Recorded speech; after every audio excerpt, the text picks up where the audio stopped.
Today on This Old House, the new part is level, the old part is not. When we're through, you'll never know the difference. So Karen, we've got the whole kitchen laid out pretty much and approved by the homeowners? Yes, we have it all figured out. And guess what? There's two of these go together. This is only half? Wow.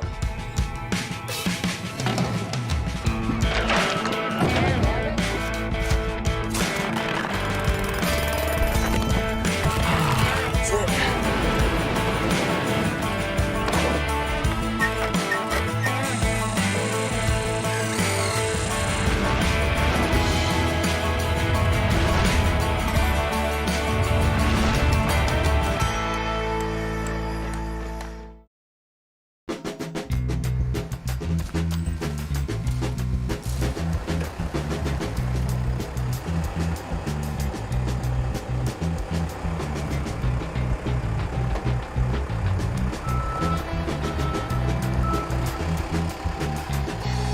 Hi there, I'm Kevin O'Connor and welcome back to This Old House here in Concord, Massachusetts, where we are working on this, what is now a humble looking cape built in the 1880s. Humble because a lot of the back has been pulled off.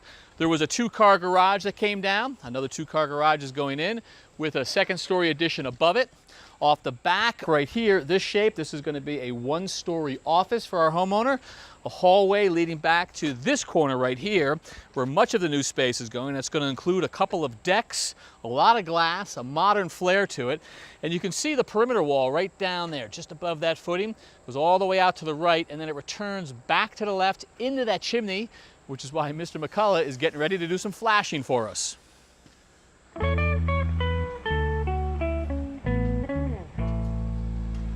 Hey, Mark. Hey, Kevin. Got a bit of a flashing job today? Let me get that for you. Yeah, we got a flashing detail today. This is where Charlie's bringing the addition in, as you can see by the footing. So wall gets built right on this here. That's right. So we're going to follow that wall with a little bit of block because this elevation is going to be buried a bit. So we're going to want to make sure we keep Charlie's work above ground. Gotcha. And that's why we're going to throw these two courses of block in. Block in first, and then we frame wood on top of that. Right. And it connects to this chimney. It does. So you can see the strapping that we have, Kevin. That's going to act as a guide. I'm actually going to get into this machine and I'm going to run my grinder all the way up using this strapping as a guide. I'm going to go up about 24 feet, so it's 2 stories. Nice and tall up there. Nice and tall. That'll take care of both stories for Charlie. Yeah. And then if we have to, we'll reroute the saw back down. We'll really clean out that joint. So that's when we're going to take this piece of copper flashing. This piece is going to ride into the riglet that we just cut into the brick. Yeah. This flat flange, as we call it, is going to ride onto Charlie's wall. We're going to take another piece of flashing. We're going to ride it right down his flange, cover his wall, and we'll make the whole thing watertight. And it starts with laying this block? Starts with putting the block down. All right, let's get some All right, let's get going. Thank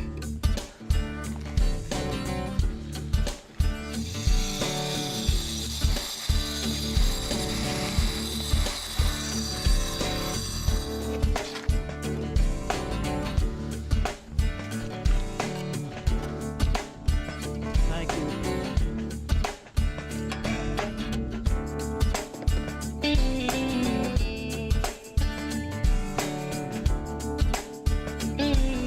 All right, this is what we call Durawall. It's for lateral movement. It's number 9 wire, and it's just masonry reinforcement.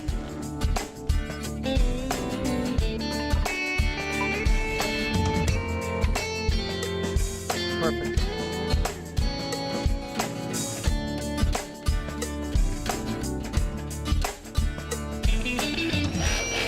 Okay, we already have our lateral reinforcement in. Now we're going to put in our vertical reinforcement. This is a carbide tip drill on our hammer drill, and all we're going to do is go straight up. And that hole receives the rebar, Mark? Yes, that's it. Sits in nice, but the first thing we're going to do is get some epoxy to make sure we anchor this.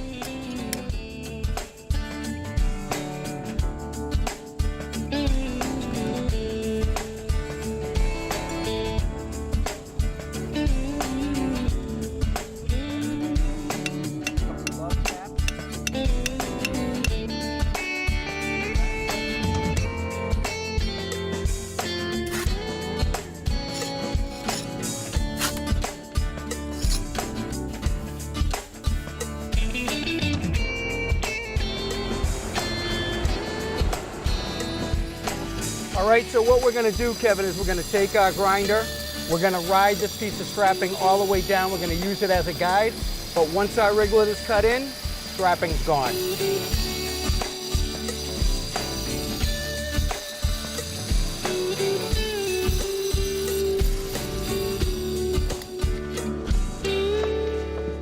All right, Kev, you wanna hand me that wall? So you got a little bit of a mock-up of what our Yep. wall's gonna look like. Just bring it right in. All right. So that's what Charlie's gonna build on top of your block. Yep, He's got the sheathing, hangs down just a tiny bit. that's right. And here's our copper. Slips in very nicely into our riglet. So do you just set that into the brick plain, or are you gonna do any sort of caulking? So what I'm gonna do is get a caulking. I'm gonna run it right through the riglet. I'm gonna take my copper, I'm gonna wiggle it in and make sure that bonds properly. Gotcha. And then I know I'm gonna be tight, but after that, I'm gonna take what we call a generic term of ice and water, okay? Sticky side is the back, it goes up against the green, it goes all the way into our flash. It'll bridge the copper and the green. That's how we know we're gonna be waterproof. Right. And we do that all the way up, and we have a nice tight bond between the brick and the new wall. So copper goes in after Charlie frames up the wall, and once that's all sealed up, he puts claps or shingles on this. We're gonna put this on first, Yep. and then he goes right with a piece of trim, and then the clapboards into the trim.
All right, so we've got a lot of the new frame in for the flooring for the new addition, and everything here has to be level. Unfortunately, we're going against the existing house that's not level. Now, this is an addition that was built probably in the 60s to 70s, not really sure, is that marries up against the original house right here that was built in 1890s. But for some reason, this part of the addition, of the old addition, was down. So I know they made the floor level, but let's see how it looks. Let's check it right here, Charlie. So they installed this new beam with the post down below. They made this flush with the new addition, and that brought this joist up also. And around in the center here is probably our low point. Quarter. Yeah, it progressively gets worse. Yep.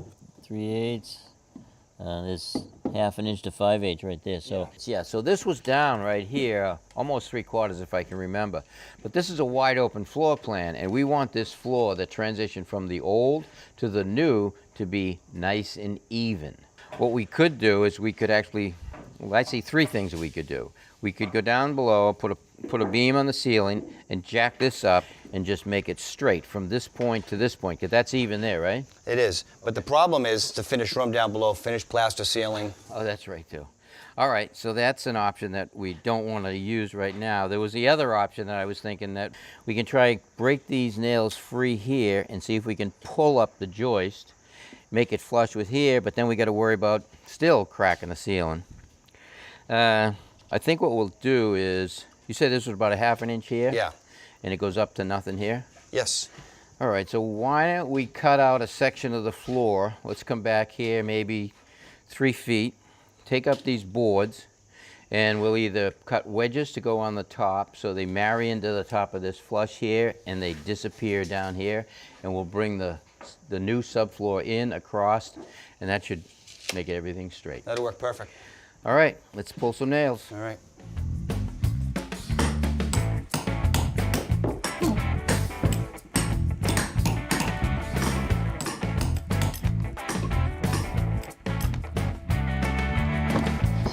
All right. I think we got the nails out that we need to. We'll probably find that we missed one somewhere. All right, so the next thing we want to do is we'll cut these boards right here straight. We'll just continue this joint, cut that one right across. Let's snap a line for that one. That's it. Yep.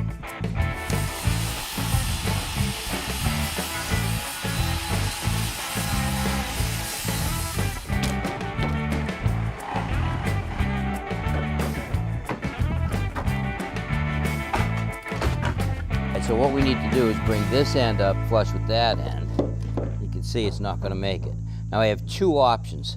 I've taken a 2x4 and we've cut it a little bit long. But we can take the 2x4 and cut a wedge to fit on top of this, make it flush with this, and go down to nothing. To mark that wedge, so if you hold that there, Charlie, slide it under. We put it in here like this, slide it back to me. All right, so with this piece flush with the beam right here and tight to the underside of the floor, we could actually take a pencil and mark the side of this right here where it meets and cut this thin wedge. But that's really time consuming. So what we're gonna do is we're actually gonna use the piece just like we have it and screw it and glue it to the side of the joist. All right, so let's put some glue on there. What we're gonna use is a foam adhesive. It's as strong as a polyurethane adhesive. It's the stuff we use underneath our subfloors when we're screwing the subfloor to the joist. It's strong and it eliminates floor squeaking. You uptight there? Yeah, you good? Yeah, good. Go ahead.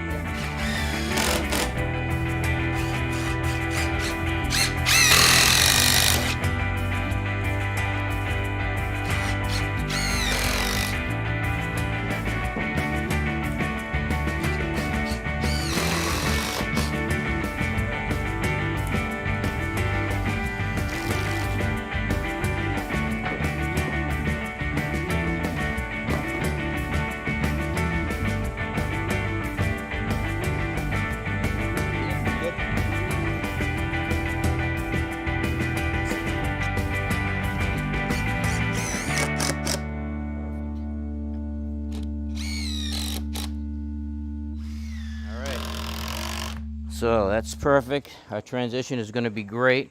When they put the subfloor down, we want to make sure that they put about 2 feet on the old work and 2 feet on the new work, and then that transition will just disappear. That's right. Gonna look good. You know, for 90 minutes worth of work, got a nice straight floor. It's well worth it. Absolutely.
Hey, Karen. Hey, Charlie. Kevin? Hi, how are you? All right. So I'm excited to see the kitchen plans, but not as excited about the new floor, Charlie, huh? Look at that, you can't even tell anymore. Level out on the new, transition nice and straight to the old. Giving it the walking test to see if I noticed any difference, and I don't. But that's hidden well. Can't feel that at all. You can't, except looking at the old floorboards to the new subfloor. This is flat and straight. Tommy, do anything? Of course. All right, Karen. So we've got the kitchen laid out pretty much and approved by the homeowners for the most part? We do, yeah. We're in really good shape after working through some measurements and getting it all squared away. So All right. So where do you want to start in terms of showing us the layout? why don't we start with the island? Nice mock-up. Amen? Yeah. Charlie, this is next level. No cardboard boxes, huh? It's not a bad sized island. And guess what? There's two of these that go together. This is only half? Only half. All right. So what's the full length? A little over 12 feet, 52 wide. That'll serve their purposes, I'm sure. It will. Watch that corner. That's good. A little spline here to put them together. Look at you. Okay. Love it. Fix that right there. Wow. Yeah. Wow. Okay, one of the biggest. So obviously, Karen, this is center stage for this kitchen. It is, yeah. There'll be seating all along that run at the end there. They're a young family, busy, and this is set up to grow with them. Okay, and the materials and the layout of everything here? So a big factor in this island is this oak, which is going to form a U-shaped piece with a floating on that end and floating on the back where the seating is. So two pieces. So this is like a perimeter detail going around here? Yep, a Okay, perimeter so this detail. is seating here. And then this quartzite will be the center of the island on the working side. Look Yeah. at that quartzite. That is a lot of movement. Well, it is. It's called Explosion Blue, Well, it's exploding. and it really ties together all of our colors and everything that we have, the perimeter color, the island color. Yeah. Any appliances? Do we have fire or water in here? Well, we have a sink here. Yeah. This is a prep sink. Oh, just And a prep sink, we have the main sink over there, right. Nice. which is a big 45-inch sink. So but let's lay it out, right? I mean, we've got the island in place. I presume you don't have any more mock-ups, but... No, this is it. All right, so let's start over here, I guess, with the sink, Charlie. And no mock-ups, maybe we lay it out? Yeah, right here, Kevin's the sink, and I'll just do a little spray here. That whole thing's a sink? Whole thing, 45 wide. Big sink, Karen. Big Yeah, sink. that's a big sink, but they're a growing family and they wanted to have a lot of utility here for years to come. We'll have the dishwasher over here, some storage cabinets here to hide the toaster oven, and then coming this way, some cabinetry with a waterfall countertop edge Yep. right there, Kind of stops right about here.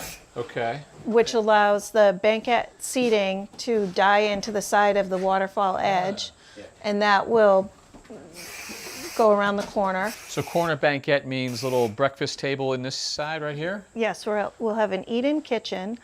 The table that's being used is their existing table that's special to them, so they were really happy to be able to work that in. Okay. So L-shaped seating. Right. Charlie, windows are going away, right? This one goes away, but we actually have a corner unit here, double hung, another double hung, and then two more. Gotcha. And we know that the fireplace is staying. This is going to be a big feature in this kitchen, right? This fireplace will be updated with just modern cladding, but it's an important element to the homeowners, so that's staying. And then as we go out here, this is going to all be open. There'll be a staircase here that goes to the upstairs, but this will all be windows with a beautiful ridged ceiling. Beautiful. Glass everywhere out to the new deck. That's going to be cool, right? Yeah, that's going to be really Old cool. house transitions to the new. And then coming around here to the range elevation, this wall will extend out to approximately here. Okay. And then we'll have a column freezer here, which So that's just freezer. just freezer. Right. And it will be covered in a cabinet panel. Yep. And then we'll have a bank of cabinets here. Great. Then a 48-inch range right here. 48. Yep. Go big or go home, huh? Yep, 6 burners and a griddle. So sort of centered right there, okay. Then another bank of cabinets equal in size to the ones to the left of the range. Yep. And finally, a column refrigerator. So again, all refrigeration. That's very much the trend these days, with all refrigeration one side, all freezer on the other side. A couple cabinet samples that you've got for us here. Which goes where? So this is the perimeter cabinetry. It's Okay. sort of a tan. Yep, so arguably your base cabinets, and then the panel for fridge and freezer, for example, all the way up there. Correct. Which means that the darker blue goes Is for your the island. island. Also a very common feature, right? Where you've got 2 different color cabinets. Yeah. You get a little pop of color. And what'd you call that stone on top? Explosion blue. Explosion blue. Now, and- now you understand why it works. I do. All right. So I tell you, the plans are great, but the mock-up and the layout really helps you sort of figure out, how the whole thing's going to work. So thank you for that, Karen. Oh yeah, my pleasure. All right, Charlie, we are moving along. What are we looking at next week? Well, yeah, well, a lot of framing going on for the next several weeks, but we're going to be working on the deck with the living space below it, and so we have to have waterproofing underneath that decking. Ah, that's going to be a cool little challenge for you right there. Yeah, it'll all pitch out and drain off the end. All right, well, we'll get all of that and plenty more next time. So until then, I'm Kevin O'Connor for This Old House here in Concord, Massachusetts. Karen, thank you so much for this. This really sort of pulls it together. Next time on This Old House. New windows replace our rotten bay. First step is demo. And if the toilet in the bathroom above goes where it's supposed to go, there's a joist perfectly in the way of the drain. We know how to fix that. The government estimates that on any given night, there could be as many as 100,000 veterans with no home to sleep in. And that's why this historic school building is a very special place.